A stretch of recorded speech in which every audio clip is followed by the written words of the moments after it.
Ibu. Apa kabar kalian hari ini? Baik, Ibu. Bagaimana kabar Ibu? Ya, kabar Ibu baik. Ya, hari ini kita mulai dengan bimbingan kelompok ya. Sebelum kita memulai ini materi kita hari ini, Ibu minta satu orang untuk pimpin kita dalam doa. Teman-teman dan Ibu Guru, marilah kita menyiapkan hati untuk berdoa. Berdoa dimulai. Berdoa selesai. Baik, terima kasih kepada Nona yang telah membawa kita dalam doa. Ini sebelum kita memulai materi kita, pasti kalian semua di sini belum ada yang saling kenal. Ini sebelumnya kita memperkenalkan diri terlebih dahulu. Pertama-tama Ibu akan memperkenalkan diri. Nama Ibu Yohanita Priyani, biasa disapa Ibu Nita. Ibu sudah mengajar di sini sebagai guru bimbingan konseling selama 2 tahun. Sekarang Ibu mempersilakan anak-anak untuk memperkenalkan diri. Nama saya Gabriela Rakosta, biasa dipanggil Aurel. Saya dari kelas 12 Teknik Kendaraan Ringan. Nama saya Maria Perdabutun, biasa dipanggil Rani. Saya dari kelas 12 Tata Boga, Ibu. Ya, yang selanjutnya. Perkenalkan, nama saya Maria Herlianti, biasa disapa Elin. Saya dari kelas 12 IKJ 1. Perkenalkan, nama saya Ursula Tarong, biasa dipanggil Sul. Saya dari kelas 12 Akomodasi Perhotelan. Ya, baik. Jadi kalian dari kelas yang berbeda ya? Iya, Ibu. Oke, kita mulai materi kita hari ini. Sebelumnya Ibu mau tanya dulu. Ini, apakah ada yang sudah pernah mendengar apa itu bimbingan kelompok? Belum, Ibu. Sudah pernah dengar Ibu, tapi tahu. Oh iya, sudah pernah dengar tapi belum tahu artinya. Ya baik, Ibu akan menjelaskan di sini apa itu bimbingan kelompok. Bimbingan kelompok adalah usaha yang dilakukan untuk membantu individu menyelesaikan masalah pada konseli dan pencegahan masalah guna untuk memperoleh informasi serta membantu konseli dalam menyusun rencana atau mengambil keputusan yang tepat. Apakah sudah dipahami? Sudah, Ibu. Ya baik, jadi ini untuk kita mulai materi kita hari ini. Materi hari ini tentang cara membina hubungan sosial yang baik dalam suatu profesi. Adik-adik sekarang kan sudah SMK. Ini biasanya kalau tidak kuliah setelah tamat SMK bisa langsung kerja ya. Jadi materi ini bisa ditujukan untuk adik-adik untuk nanti bisa membina hubungan kerja dengan teman-teman atau rekan kerja dalam profesi. Ya, yang pertama yaitu hubungan antar sesama manusia.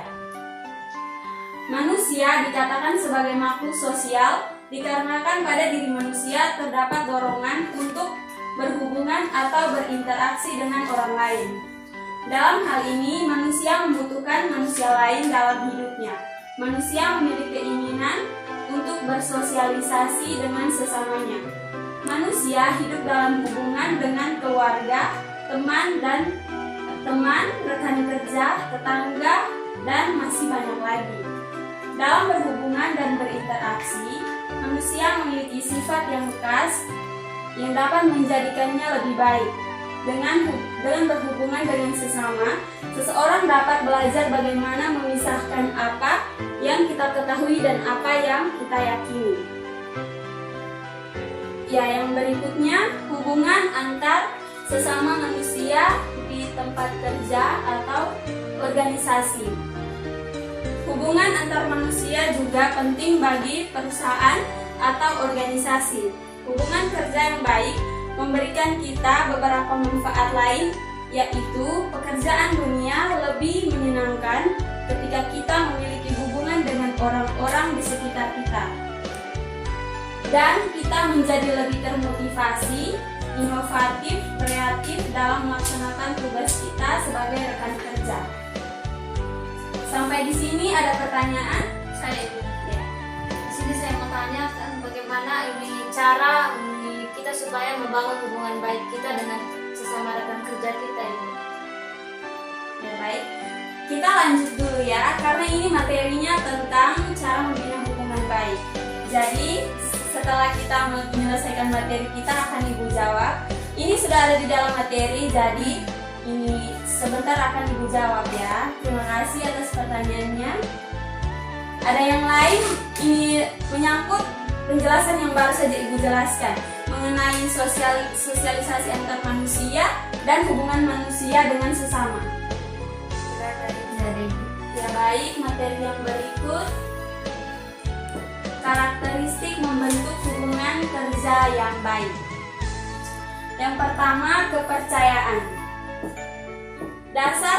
Kepercayaan adalah dasar dari hubungan baik. Ketika kita mempercayai tim atau partner kerja, membentuk ikatan kuat antara kita dan partner kerja kita. Ya, jadi kepercayaan bisa membantu kita untuk berhubungan dengan rekan kerja kita agar kita menjadi lebih jujur, pekerjaan kita menjadi lebih menyenangkan. Yang berikut,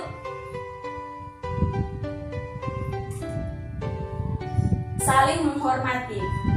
Ini juga merupakan karakteristik yang pentingnya. Ketika kita menghormati orang-orang yang bekerja dengan kita akan menghargai masukan dan gagasan mereka, dan mereka akan menghargai kita. Dengan kerjasama, kita dapat mengembangkan solusi berdasarkan wawasan, kebijaksanaan, dan kreativitas kita. Yang ketiga, tanggung jawab. Tanggung jawab ini berkaitan dengan tindakan kita dalam bekerja dengan rekan kerja kita. Ya, rekan kerja kita akan penuh perhatian dan akan berhati-hati dan memperhatikan apa yang mereka katakan, serta kita juga akan memperhatikan apa yang kita katakan. Kita membiarkan emosi negatif. Kita tidak mungkin akan membiarkan emosi negatif mereka berdampak pada orang-orang di sekitar kita. Yang berikut, yang keempat,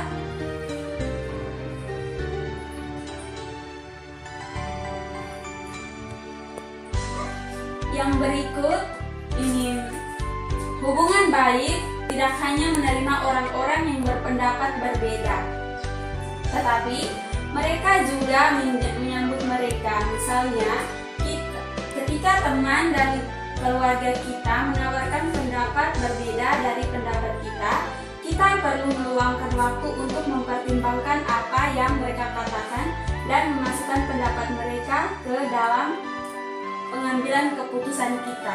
Jadi kita tidak akan terima gampang apa yang menjadi keputusan mereka. Kita perlu meluangkan waktu untuk mempertimbangkan dulu, lalu kita melakukan sebuah keputusan. Yang berikut, komunikasi yang terbuka. Kita saling berkomunikasi sepanjang hari. Apakah seperti kita mengirim email, SMS, atau bertemu langsung? Semakin baik dan lebih efektif bila kita berkomunikasi dengan orang-orang di sekitar kita, hubungan kita akan semakin kaya. Semua hubungan baik bergantung pada komunikasi terbuka dan jujur. Ya, jadi agar hubungan komunikasi kita lebih terbuka dan lebih baik lagi, kita perlu komunikasi. Komunikasi itu hal yang paling utama, hal yang paling penting agar hubungan sosial kita dengan rekan kerja, keluarga ataupun teman-teman kita bisa lebih terjaga ya, lebih awet. Ya, Bu. Ya, yang berikutnya seperti pertanyaan dari teman kalian tadi, Maria Hutun, cara membina hubungan sosial yang baik dalam suatu profesi ya. Ibu akan menjelaskan. Yang pertama, kembangkan keterampilan berkomunikasi antar manusia. Hubungan yang baik dimulai dengan keterampilan berkomunikasi antara manusia yang baik. Misalnya, seberapa baik kita berkolaborasi, berkomunikasi, dan menangani konflik. Kita dapat mengembangkan keterampilan berkomunikasi antar manusia sehingga kita dengan bisa mengembangkan pemahaman diri kita, serta dapat berbicara secara efektif dan dapat berempati dengan sesama kita. Yang berikut, identifikasi kebutuhan Anda. Lihatlah kebutuhan Anda sendiri. Apakah Anda tahu apa yang Anda butuhkan dari orang lain dan apa yang orang lain butuhkan dari Anda?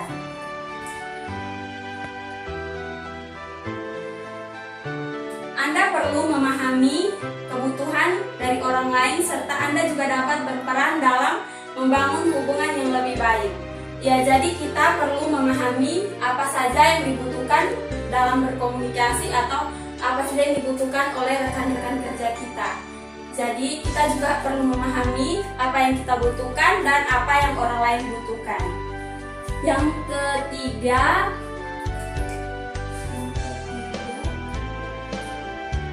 jadilah positif. Fokuslah untuk menjadi positif. Kepositifan itu menarik dan menular, dan itu akan memperkuat hubungan kita dengan rekan kerja kita. Kita tidak ingin menjadi seseorang yang berada di dekat seseorang yang selalu negatif. Iya, jadi kita harus selalu berpikiran positif antara rekan kerja kita. Ini misalnya, sebelum kita mengenal, kita jangan dulu menjudge atau menilai dia dengan hal-hal negatif. Kita harus tetap berpikir positif. Ini seperti misalnya teman-teman kalau baru masuk sekolah, baru masuk di SMK, teman-teman belum perkenalan, pastinya harus berpikir positif saja. Jangan menjudge hanya lihat dari dia punya luar diri saja, dari casingnya saja. Orang biasa bilang dari casingnya saja. Jangan menilai orang dari casingnya saja ya. Jadi harus selalu berpikir positif. Yang keempat, tunggu. Sepertinya kalian sudah mulai jenuh ya. Ya Bu. Ya Ibu bosan. Kalian bosan dengan materi saya? Tidak Ibu, hanya Suasana capek ya, saya Ibu. Suasana? Oh ya, ada yang mau main game? Mau Ibu? Mau? Ya, bangun. Semuanya berdiri. Semuanya berdiri. Semangat. Sudah makan tuh tadi? Sudah Ibu, 3 kali. Aduh, pantasan kau bulat ya. Ini apa? Kita Ya, berdiri yang rapi. Jaga jarak aman. Oke. Ini kita akan bermain game di sini. Jika Ibu sebutkan gajah itu besar atau kecil? besar. Ya, tapi kalau di sini Ibu sebutkan gajah, nanti anak-anak hanya memberikan instruksi seperti ini. Misalnya, gajah besar dan semut kecil. Oke, sudah paham? Sudah, Ibu. Oke, kita latihan dulu. Oke, gajah Besar. semut Kecil. semut Kecil. Aduh, ada yang salah nih. Ada yang salah, tapi tunggu. Kita ini sepakat dulu. Kalau ada yang salah, pasti ada konsekuensinya. Ya Ibu. Ya. Oke, kita mulai. Gajah Besar. ulang. Gajah Besar. semut Kecil. gajah Besar. semut Kecil. gajah Besar. semut Kecil. semut Kecil. semut Kecil. Kecil. gajah Besar. gajah Besar. Kecil. gajah Besar. semut. Kecil. Oke, baik, terima kasih. Kalian masih bisa konsentrasi ya? Bisa Ibu. Ya, bagus. Ya, kamu minum aqua banyak ya? Ya Bu. Bagus, itu baik untuk kesehatan. Yang keempat, menjadi pendengar yang baik. Dalam rekan kerja, dalam berkomunikasi dengan rekan kerja kita perlu berlatih untuk mendengarkan secara aktif saat kita berbicara dengan pelanggan dan rekan kerja kita. Orang menanggapi kepada mereka yang benar-benar mendengar apa yang mereka katakan.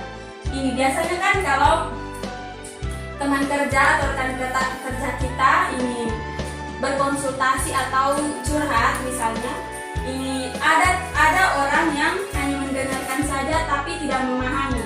Jadi di sini ibu tekankan untuk menjalin hubungan komunikasi dengan rekan kerja kita perlu menjadi pendengar yang baik.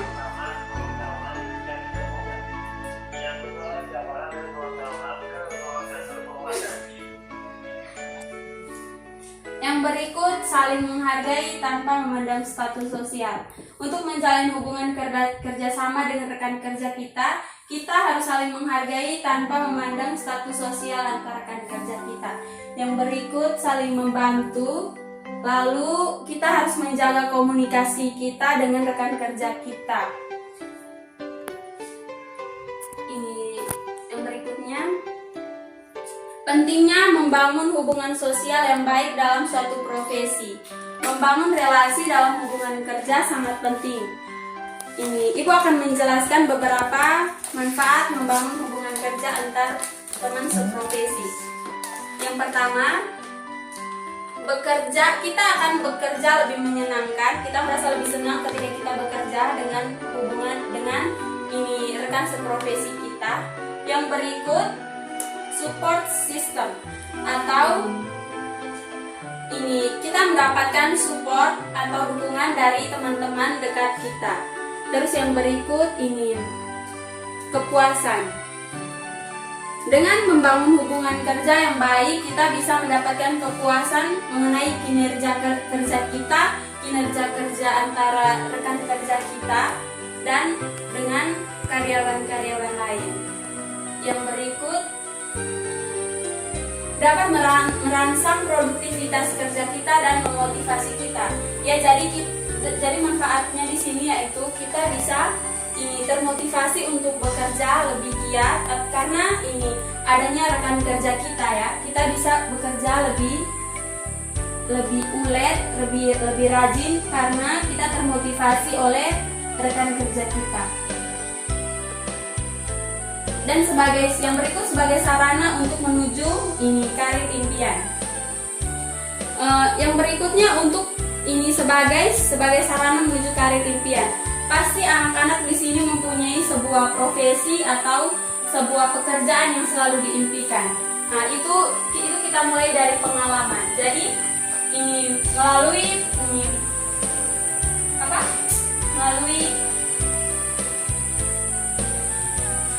jadi di sini pasti teman-teman mempunyai pekerjaan impian ya. Ibu mau tanya dulu. Rani ingin menjadi apa pekerjaan impian Rani setelah menyelesaikan pendidikan? Saya ingin jadi master chef. Oh, ingin jadi master chef ya? Oh iya. Jadi dibutuhkan pengalaman ya. Rani harus belajar masak dari sekarang, harus memahami apa itu masak mengenai masak itu Rani harus belajar dari sekarang. Jadi semuanya dimulai dari pengalaman. Yang berikut, membangun budaya yang positif.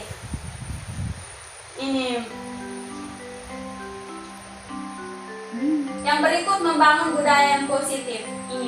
Melalui membangun hubungan kerja kita, membina hubungan baik kita dengan rekan kerja, kita bisa membangun budaya yang positif antara rekan kerja kita. Kita perlu berkolaborasi dengan rekan kerja antara sesama karyawan, baik dengan staf ataupun dengan manajernya. Yang berikut,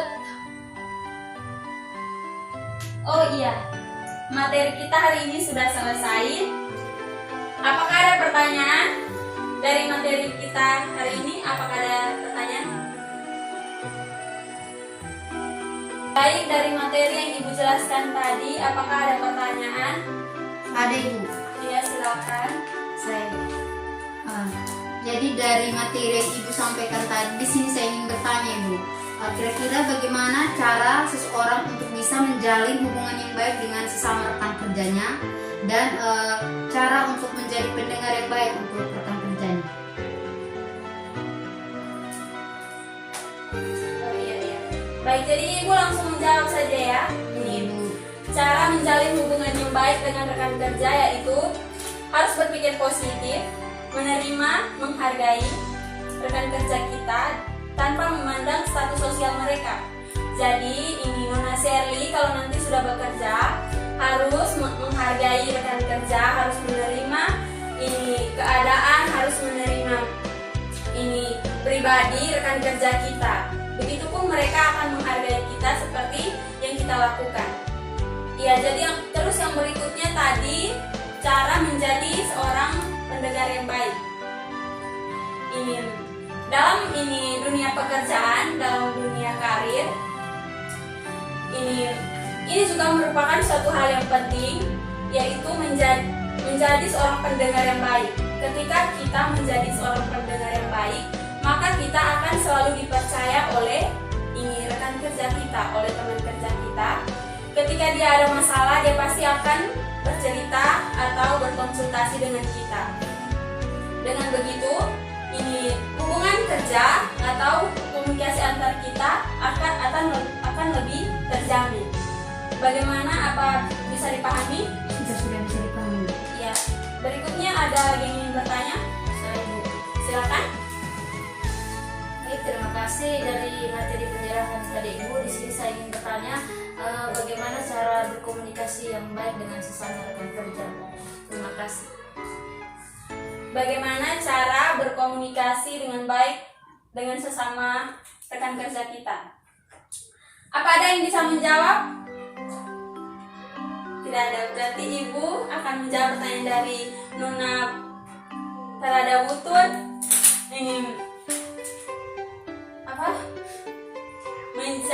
Menjalin hubungan Ini bagaimana cara berkomunikasi yang Oh, baik dengan iya. sesama rekan Maaf. kerja. Menjalin komunikasi yang baik dengan sesama rekan kerja. Itu tadi kita harus selalu berpikir positif, menjadi seseorang yang lebih menyenangkan,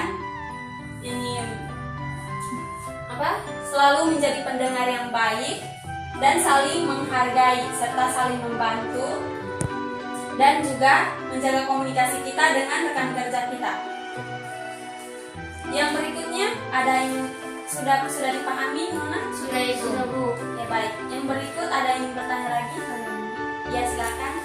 Saya mau bertanya Ibu pada bagian karakteristik tadi kan ada bertanggung jawab. Jadi saya tanyakan bagaimana jika ada orang yang tidak bertanggung jawab dalam sebuah pekerjaan.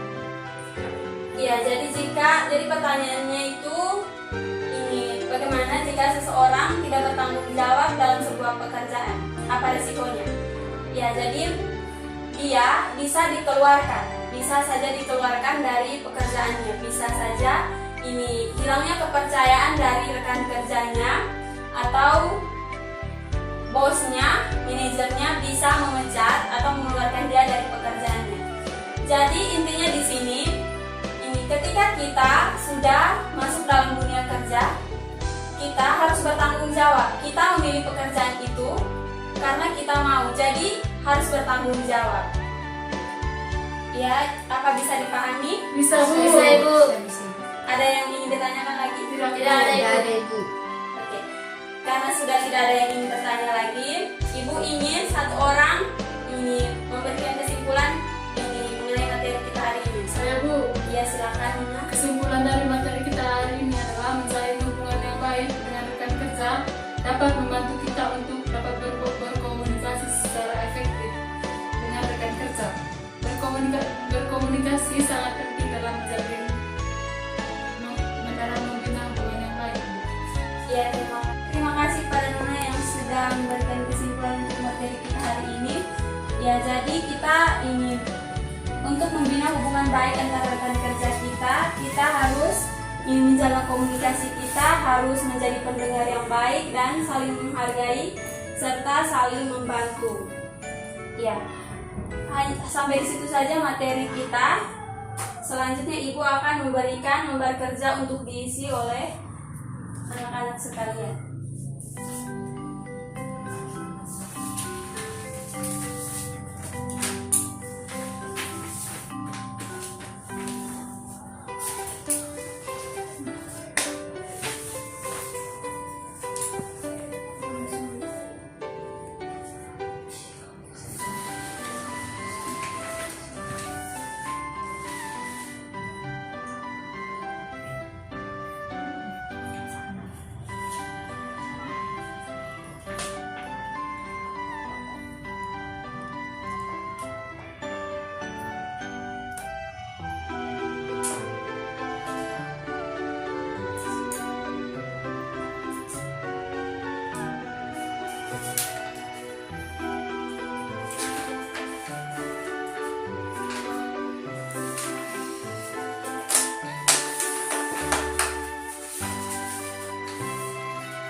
mengakhiri pertemuan kita hari ini, Ibu minta satu orang untuk memimpin kita dalam doa. Ibu dan teman-teman, mari kita menyiapkan hati dan batin kita untuk menghadap Tuhan dalam doa.